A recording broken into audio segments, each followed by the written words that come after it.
near here.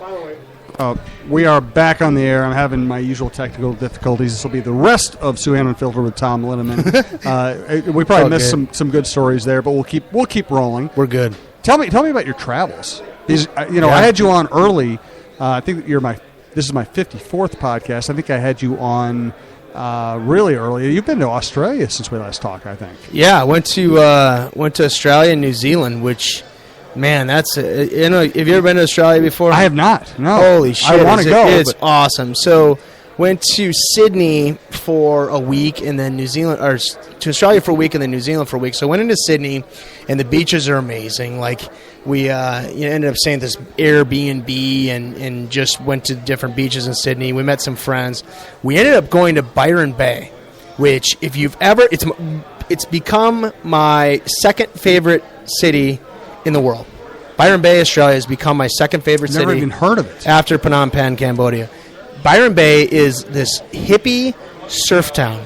And everyone is 24. And everyone is partying. And it was awesome. Like, I want to live there. I want to... It's a little surf. It's about maybe 2 hours from Brisbane. And right on the coast. And I went to surf school there for a few days and just went surfing. And it's a hippie town. Like the entire town is bars and Quicksilver stores. And so it was super cool, and that's where I found out I lost my job, coincidentally. But it's a super cool. I highly recommend it if you're going to Australia. People say Melbourne's awesome, Sydney's great, but Byron Bay is one of the greatest. It's so chill. Like, it's such a great place. Then ended up going to New Zealand. So my wife actually used to live in Queenstown, New Zealand. So she lived there for a year. I didn't know that. Yeah, she went to work at a coffee shop randomly. Really? After university. Yeah, so we wanted to go to Queenstown. So we went to Queenstown, which is like this. It's mountains, and it's this huge lake, but it's the adventure capital of the world. And who doesn't like to do adventure shit? So there's all these vineyards around. So we did vineyards, and Kawaru Bridge is there, so that's where bungee jumping was invented, right? So I had to do that because, what the hell? You're there, right? Yeah. You're at the birthplace of something, and it was rad as hell, man. I wore like a headband, a Tupac T-shirt, and it was like I'm very scared of heights. I'm terrified of them. But she was giving me so much shit. I'm like, fine, I'm going to do it. I'm going to jump off the damn bridge. And he did, and it's brilliant. Like, you feel great, like you're overcoming some sort of fear. Then we took rented a car. So this was part of the issue. Is I'm not a good driver. I don't drive. Why not? I don't like to drive. I'm too preoccupied. It's like a computer when you have a lot of screens up. Like, that's sort of my general mind. Like, I have a bunch of windows up, and if I'm driving, I have to pay attention to driving versus all the windows. So inconvenient. That are up, and so I like to be driven places.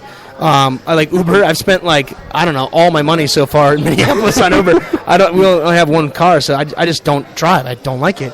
But I had to rent a car, and you're on the other side of the road, right? Mm-hmm. So you have to drive. So went to this town called Franz Josef. So Franz Josef has a glacier, and you don't go take a picture of the glacier to put on Facebook because that's dumb as shit. You don't go land on the glacier, take a picture because that's dumb as shit. You land on the glacier in a helicopter, then you hike the thing for 3 hours. Hike to the top of the glacier, with crampons on your feet and a pickaxe. Wow! And it was dope. It was so great. It's one of those things where how many glaciers are receding rapidly. I think you've seen the stories. The Franz Josef Glacier was absolutely spectacular. It was just breathtaking in terms of how beautiful it was, but also that you're going through these crevasses and sliding down ice tunnels on this ancient ice, right? Stuff's been there for thousands of years. I actually got in 3 on the way back, though. I got in 3 traffic incidents in 24 hours. So I got a speeding ticket for going 140 kilometers, and you're supposed to go 120. So that was expense. I'm not going to pay it. They keep sending you have to pay this. It's shut up. What are you going to Interpol me? What are you going to come after me? No, because the guy was a wank about it. I would have actually paid it. I would have done the right thing. But the guy comes, the cop, and he's like, I was trying to be nice, and I'm like, you have a beautiful country. He's like, well, you should slow down and see more of it. And I'm like, fuck you, man. I don't need that. You don't got to do that. And then he sticks this thing in my face. I thought it was I thought he was tasing me. and it's a breathalyzer. They breathalyze every single person they pull over. And so he puts it right in my face, and I'm like, what the hell? And he's like, oh, you haven't been drinking? I'm like, no shit, it's 10 in the morning. He's like, you'd be surprised. I think it's a fair question for you. Right. Well, I know, but I can act incredulous if I know I'm innocent in that day. Yes. Right, that scenario. So I got a ticket, and then I accidentally backed into a mountain, so I smashed up the bumper. And then on the way back, I ran into the parking garage. The fucking, you know the thing, the parking garage where you put the credit card in? Yes. I ran right into the thing. Like, I was on the wrong side, the switch driver's side, right? So I had 3 traffic incidences in 24 hours. But it was a hell of a trip, man. It was, I highly recommend New Zealand. It's a lot of adventures. Australia, if you go, Byron Bay is the place. What has been your best travel adventure? You've told me about a bunch of them. But. That's so hard. I spent a month in Cuba one time. Okay, tell me about it. You haven't told me about that in 1998, which was a crazy time because it's when Bill Clinton opened it up, right, for study and for like humanitarian or church type of things. And there's a professor at St. John's, a guy by the name of Gary Prevost, who's one of the most interesting humans in the world, and he was very involved with Cuba and sort of policy, and the guy's genius. I still go to baseball games with him sometimes. And he led a group, and we took a month in Havana, and so we went to Cuba. So he did all the paperwork, whatever. It's a political science. So I had a political science degree, focused on international politics, specifically Latin American, just because I thought it was wicked that every country is having a battle. I thought it was fun. No kidding. So I went to Cuba, first of all, we had to fly to Jamaica, and then Jamaica over to Havana, because you couldn't go direct in those times. Now they have a direct flight from Miami. But we flew to Havana and stayed a couple days, and it was the first time I'd ever been a place where I felt like I shouldn't be. And that sort of feeling of, man, I'm somewhere where I shouldn't be, but I'm looking around, and it's so amazing. It's sort of carried with me my whole life, and that's why since then I've always traveled to places that are unusual. Like I like to go to Estonia or to Cambodia or whatever. Like I love that feeling of, man, I'm not supposed to be here. And Cuba was the ultimate, right? So we were in Havana. I ended up doing my senior thesis on the international political effects of baseball players defecting to the United States. Really? Because at the time, Orlando Hernandez, El Duque, a Cuban guy, was pitching for the Yankees in the World Series. Yep. So the most quintessential American thing, the World Series, baseball, apple pie, and you have Americans cheering for a Cuban, right? In Cuba, the whole country is cheering for the New York frigging Yankees. And I thought that was so fascinating. I thought that was such an interesting statement on the time and what baseball can do between two countries that have been staring at each other for since the Cuban Missile Crisis. So I was going to a lot of baseball games because I knew what I was going to write my paper on. But this class was all about Cuban culture and such. So we took a bus from Havana all the way to Santiago. So we went through all these little towns and stopped at schools, whatever. Went to baseball games. They had these warm peanuts. It's amazing. It's like these cones, and they have hot peanuts. And they come around with little things of rum. And so I'd be so shit-faced by the third inning. And I'd have peanuts all over myself. It was the greatest. And then after the game, you go down, and I was talking to some of these, because I knew just enough Spanish to be interested. I grew up speaking German, and once you know one Romance language, they're not really hard to learn the other ones. And so I was talking in Spanish to these guys, and I was asking how much money do you make, right? How much money do you make? And the guy's like, well, we make $12 a month, and but we get other things and tips from whatever. Yeah. And so at this time, waiters was a much more lucrative job than professional baseball players or doctors, because waiters had foreign tourists come in, Irish tourists, right, or British people. They'd be at a restaurant, they'd tip a couple dollars, U.S. dollars, because they accepted both U.S. dollars and Cuban pesos. So think of that, a hamburger, and they're getting a week's worth of salary just off a couple $1 tip. And so these baseball players weren't making anything. So I'm like, how about for your hat? For your hat, I'll give you $5 for your hat. Because I was a college kid, I didn't have shit for money either. Right? So the guy's like, yeah, totally. So he gave me his hat. I still have it at my house, this Holguin baseball club hat, because I didn't know what to do. I felt badly when he told me that, because I'm like, shit, to think about that a waiter is making more than this guy busting his ass trying to play baseball. We went to Pinar del Rio, which is where Tony Oliva's from, where they roll the tobacco, the cohibas. I smoked a cohiba every single day. I was in people's house. I actually bought it was a clandestine mission rally. I went into some guy's house to buy a case of Monte Cristos because he kind of stole them from the factory, right? Like, because I thought that'd be more fun than just buying them from the factory. But yeah, it was a really interesting time. I lost 15 pounds in a month because they didn't have any food, man. It was red beans and rice, and that's about it. Like, you'd go to the market. This was the craziest thing, is you go to like Cub Foods, every kind of damn food you can imagine, like every kind of food you can imagine. You go to a market in Cuba, and sometimes they only have mustard. And so I went in there, and I'm like, hey, do you have anything besides mustard? It was like, just mustard. Just mustard. Just mustard. And there's small little bodegas, but the point is they had what they had until something else came in. Wow. And it's such a foreign concept. It's like, well, shit, I don't want to just eat mustard, so I guess I'll just wait until, we get to a hotel or something like that. But it was a fascinating place. I know that now they're opening it up again. Then Bush shut it down, right? And now it's starting to come back again. Yeah. But it's a fascinating place. It's the baseball, Industrialis is so fun to watch because they all look like Sindel. They're all sort of like kind of rough around the edges, but super athletic. The culture, like you see the Santeria, like it's fascinating. We actually went to Guantanamo. Put your head around this shit. We went to Guantanamo. So this is before it's Gitmo. This is before 9/11. This is 1998. So we went to Guantanamo and saw it from the Cuban side.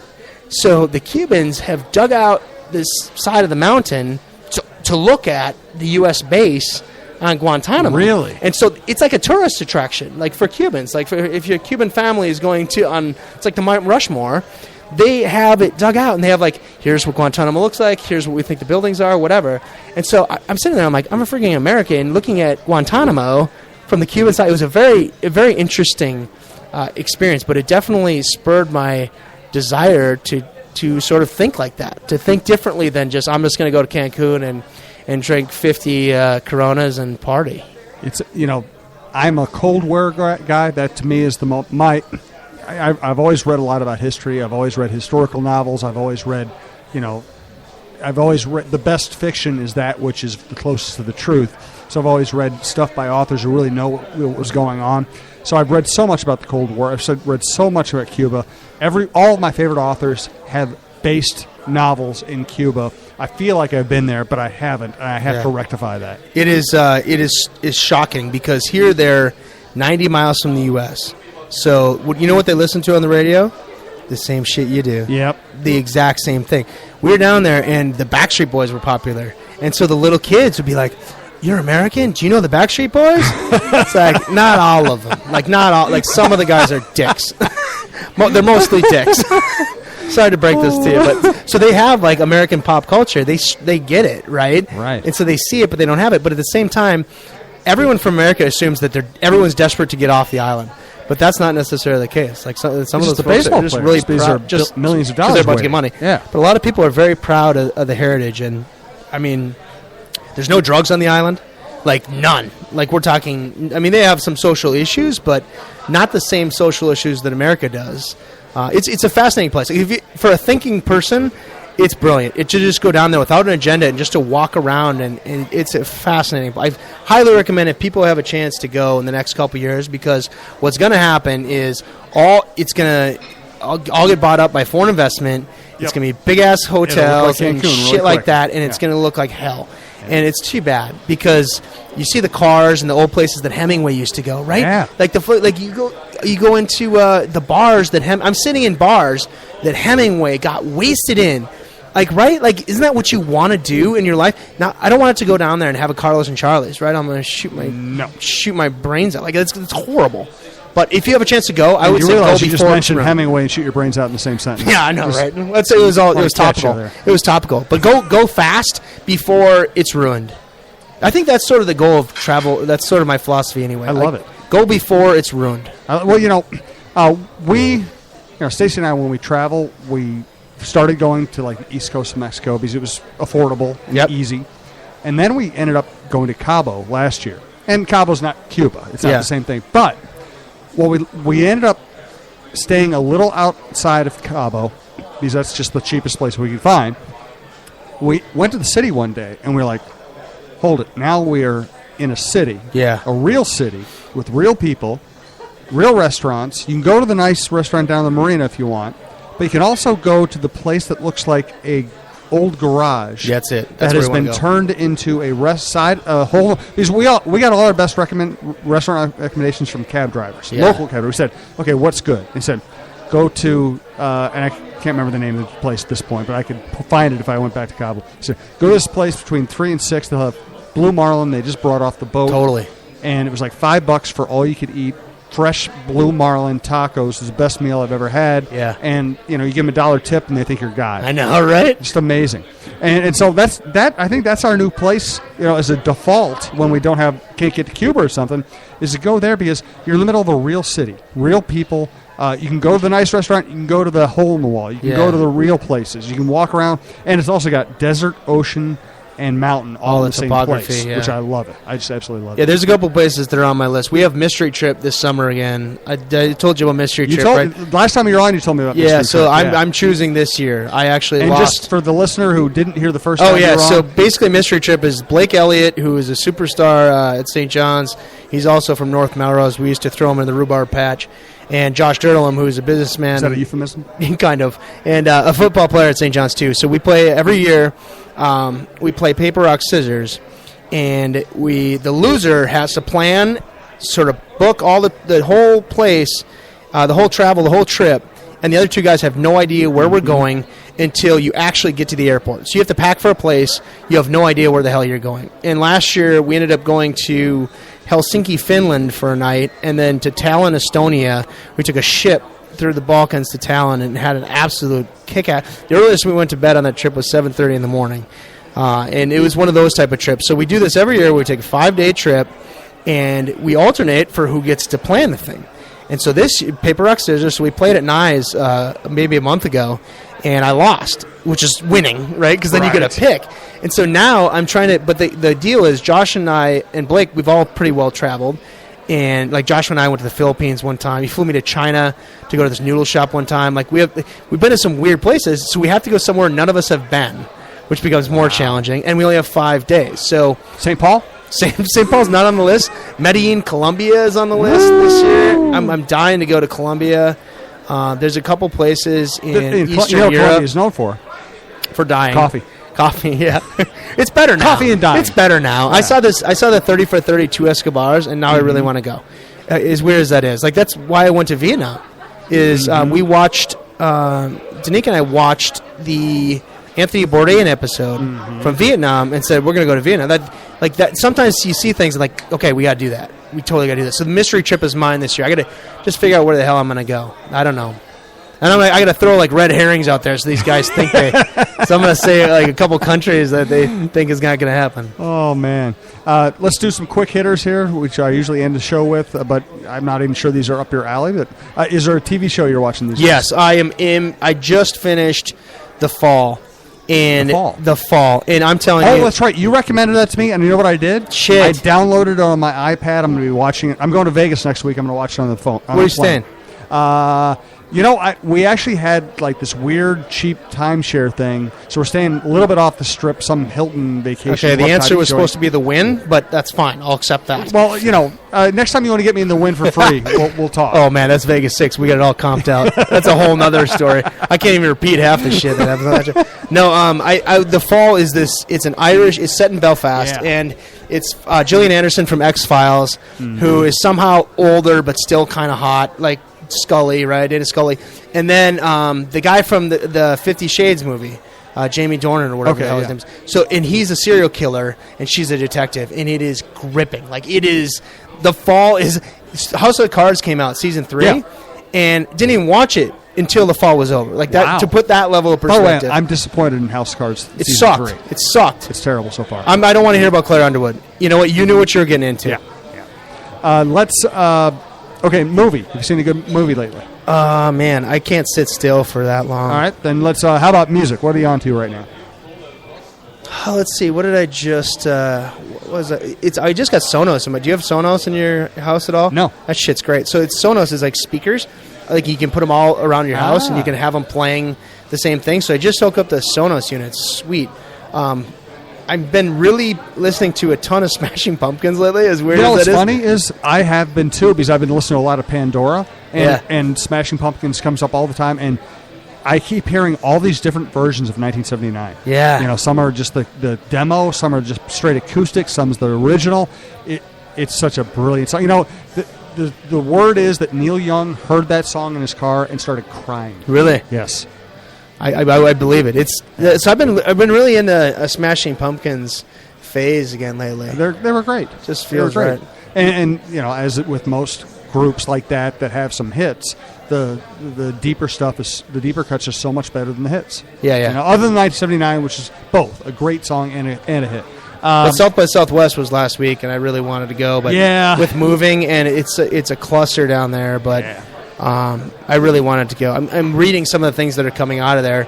Local guys came out great, like Rhyme Sayers and sort of the Minneapolis rap scene, which was pretty cool. I'm excited to go back to First Ave. I know. Man, I get to go to First Ave again. Well, I can take you there, so let me know. I would love it. There's a band that I'm going to miss, one band specifically in Toronto, though. It was a local band, and it was called Sheezer. So it was an all-female Weezer cover band. They played exclusively Blue and Pinkerton albums, and they dressed up on stage like Halloween, like nurses, undead nurses and shit.